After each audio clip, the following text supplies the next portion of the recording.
Les succubes sont des démons ayant la forme de créatures féminines séduisantes, connues pour envahir les rêves des hommes. Ces êtres trouvent leur origine dans la mythologie juive et le folklore médiéval. Dans certaines de ces légendes, Lilith, la femme qui aurait été la première épouse d'Adam, avant même Ève, devint un démon. Elle était le premier succube, ainsi que la reine de ces êtres. Les succubes sont généralement représentées comme des femmes d'une grande beauté, mais les cornes sur leur front sont un signe clair de leur nature démoniaque. Ces créatures sensuelles se nourrissent de l'énergie sexuelle de leurs victimes. Le principal objectif d'un succube est de s'introduire dans les rêves des hommes. Après l'intrusion, ils essayent de séduire la cible.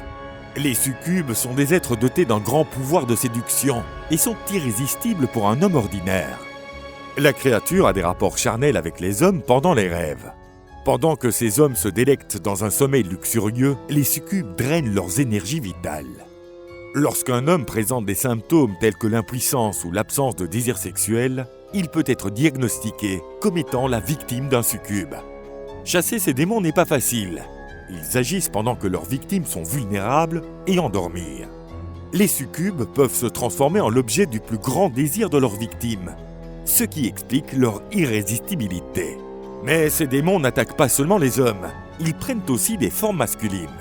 Lorsque cela se produit, on les appelle des incubes. Ils ont des rôles équivalents aux succubes, mais ils s'infiltrent dans les rêves des femmes.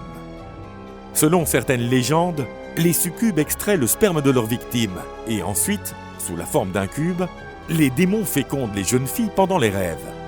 En règle générale, les enfants issus de cette sinistre union naissent avec une certaine difformité et sont sensibles aux influences des êtres démoniaques.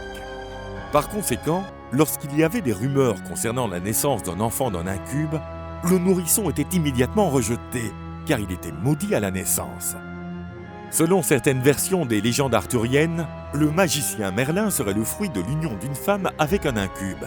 Pour cette raison, il est souvent appelé le fils du diable. Parfois, pour débarrasser une personne de l'influence du succube, il était nécessaire d'effectuer un rituel d'exorcisme pour purger le démon. Les incubes et les succubes, en tant que créatures capables d'extraire l'énergie vitale de leurs victimes, étaient souvent considérés comme des créatures vampiriques. Comme ces démons, les vampires utilisent également la séduction pour attirer leurs victimes et drainer leur énergie vitale à travers leur sang. L'image des succubes est toujours présente dans la culture pop, dans les films, les sitcoms et les bandes dessinées.